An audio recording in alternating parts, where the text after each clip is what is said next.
today it's commerce.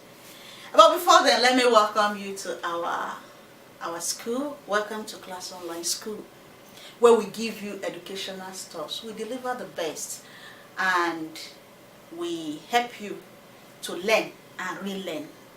So make it a point of duty to always drop by, watch our videos, see what we have for you, because we have your interest at heart.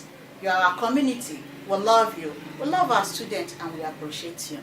So our topic today is commerce. As usual, I'm taking you business study. What is commerce? Commerce has to do with the exchange of goods and services. When I mean exchange of goods and services, I mean the process or the activities involved in buying and selling of products. That's what commerce is all about. And this buying and selling of commodities or services can be in small quantity or in large quantity. But when it comes to commerce, most times it refers to buying in large quantities. And there are things that help us to carry out our commercial activities. We call these aids to trade.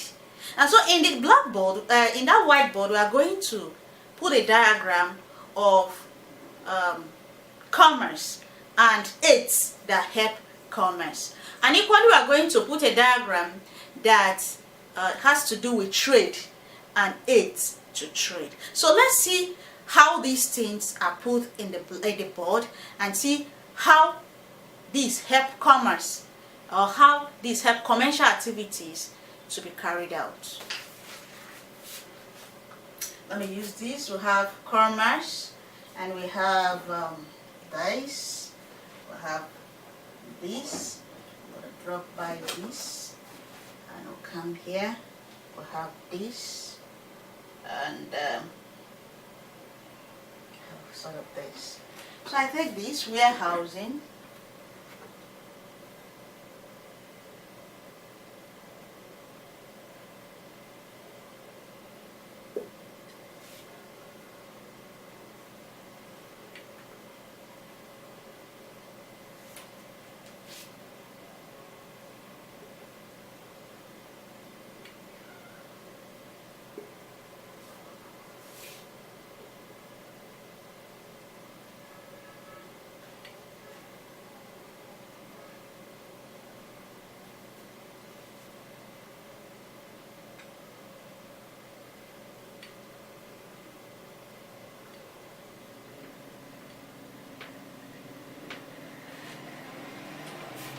And so, in commerce, this diagram helps us to explain the aids to trade.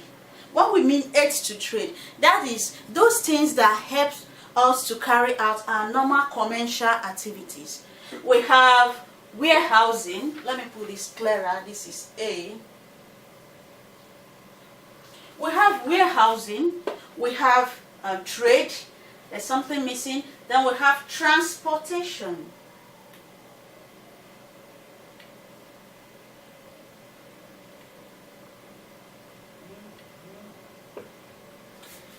So we have warehousing, we have a trade, we have banking, we have insurance, we have communication, and we have transportation. Let's see how these interact in the commercial activities of our businesses. Warehousing has to do with where we store our goods and services after production and where these products are taken out to be given to final consumers. And sometimes those who buy in bulk from companies, from organizations, have their own warehouse. We call them sub-dealers. They have their personal warehouse where the products are shipped directly from the company, from the organization to them, and then they sell to retailers or wholesalers, then finally to the final consumers. Without the warehouse, our goods cannot be stored. And so that interacts with commercial activity. So we call them aids to trade. Then we have another thing that aids trade, which is banking. The banking service is equally an engine room or an engine house to organizational achievement. They give loan to organization. They help to make sure that organizations have finances. They equally help them to save in order to carry out commercial activities. And money are transferred from one place to another where products or final finished goods are bought in order to complete the production process. That is it for banking. Then insurance. These are organizational bodies or organizational bodies that help us to take risk. For example, we have different type of insurance company. Those that are associated with fire, those that are associated with marine, and those that are associated with road transport. They insure our product, they insure our organization, they insure us in order for us when we gain or when we sustain losses. They are there to give us a pat at the back. They back us up. They help us to recover. And so a group of persons come together, contribute into a common fund, and whoever suffers such a loss, either fire, either marine, that's to say water, or transport along the road, car, motorcycle, and the rest of them, they help us to recover faster. They indemnify us. That's to say, they give us back what we've lost. It can be at a particular percentage rate, or they can indemnify us in such a way that we get back to our feet better than we would have been if we were not insured. That is the insurance company. So they help us in cases of risk. They are risk bearers. They are undertakers of risk. Then we have transportation. If products cannot be moved from one place to another, business cannot be carried out. Imagine you produce in a particular environment and these products have to move beyond your environment.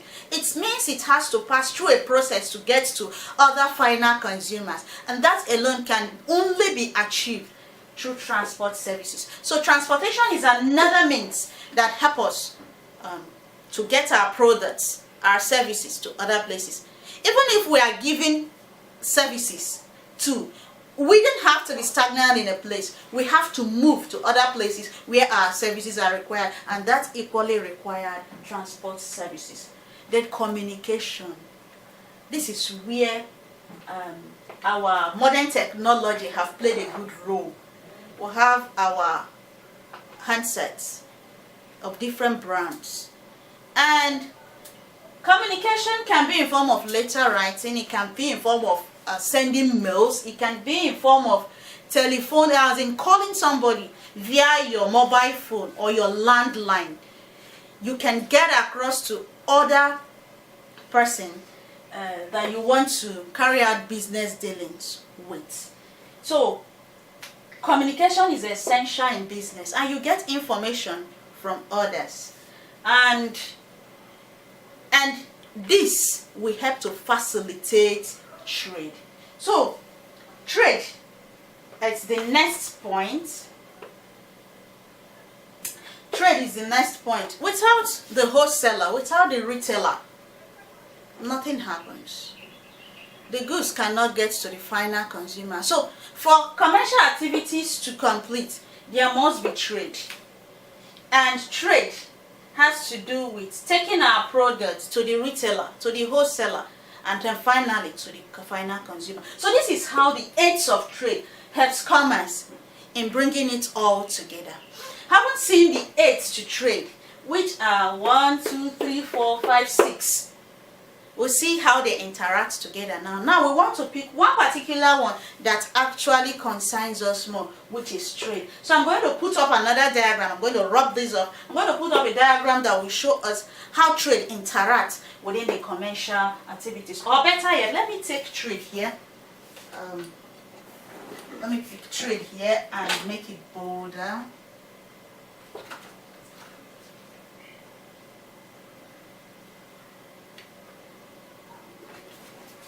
Let's see how trade interacts. Here in trade, let's see how we are going to economize this space. We have home trade, and we have foreign trade.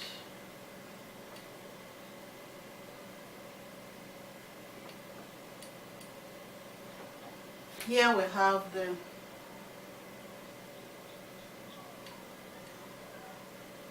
wholesale and we have the retail.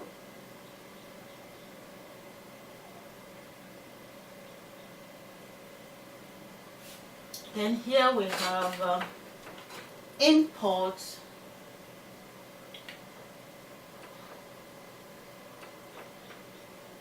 and we have export. Okay, so now let us take trade. Under trade, another thing that helps us to interact commercially is trade. We are going to see how these help trade to be carried out. We have the home trade and we have the foreign trade. What is home trade? Home trade is a trade carried out within the country, within our environment, within our country, Nigeria. That is home trade. And so when you produce in a particular environment, you can sell within the country that the product was produced. And those who help you in carry out the sales of these products to the final consumers, we have the wholesalers. The wholesalers are those who buy your goods in bulk. They buy much. And then the retailer buy from the wholesaler. Sometimes the retailer goes straight to the producers too. But most times the retailer goes to the wholesaler. So these two interact to bring our product to the final consumers. So what about foreign trade? Importation has to do with bringing in goods from other countries to Nigeria. For example, bringing in goods from China to Nigeria. If we are bringing in something like car or cars to Nigeria from China, that is importation. That's to say we are bringing in. Then export has to do with we taking our goods. For example, we have ginger, we have garlic, we have petroleum products, crude oil. We take them out. We call them export. That's to say we are taking our products, our goods out of Nigeria. It can be a trade between one or more countries. Export, out. Then import, bringing in. So that is foreign trade. Foreign trade has to do with trade that is carried out between two or more countries. That is for foreign trade. Remember I told you that home trade has to do with trade within your environment. As Nigerian is within the Nigerian environment, trade carried out within the Nigerian environment. Whichever part of Nigeria the products are going to, it is referred to as home trade. And then we talked about commerce and aids to trade. We tell you that commerce has to do with exchange of goods and services and activities that aids trade, which are the aids to trade. We talked about warehousing, trade, banking, insurance, transport, communication. You can put it in any form that will make you to remember them. But these are aids to trade. Don't forget, aids to trade. Things that aid business to be carried out. We have the warehousing where we store our goods. We have trade where we bring goods to other country or other countries. We have banking services that gives out loan, hold our money in order to do financial transaction. We have insurance, those who undertake risk for us. We have transportation, where we move our goods and services from one place to another. Communication, where we pass information from one place to another. These are what commerce is made of, and this is how they interact together.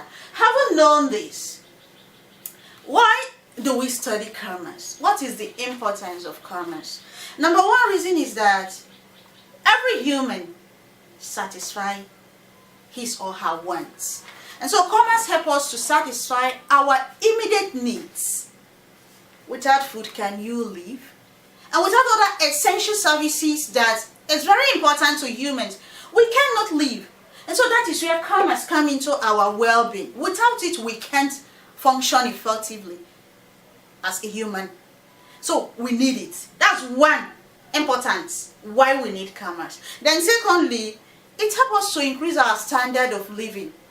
If we cannot produce a particular product in Nigeria, we can get it from America, we can get it from China, we can get it from Japan, any part of the world, we can get it. Then what deprives us of getting it if we can afford to get it. So it increases our standard of living. We live comfortably.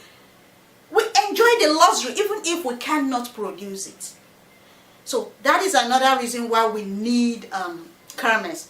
Then, commerce link producers to consumers. If producers do not produce, consumers cannot consume. And if consumers do not consume, producers will not produce. So it is a link. Commerce serves as the link.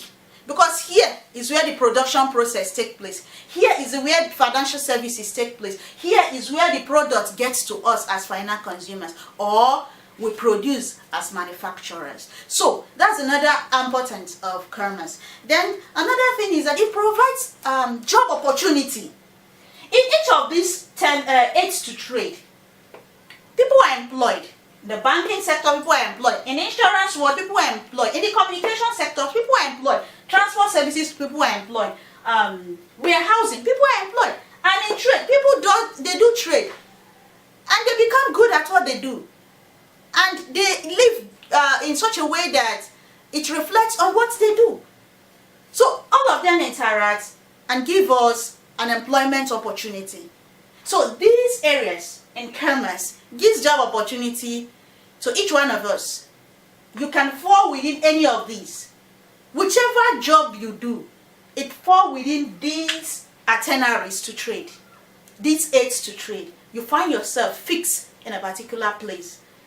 Now we have, it encourages international relation.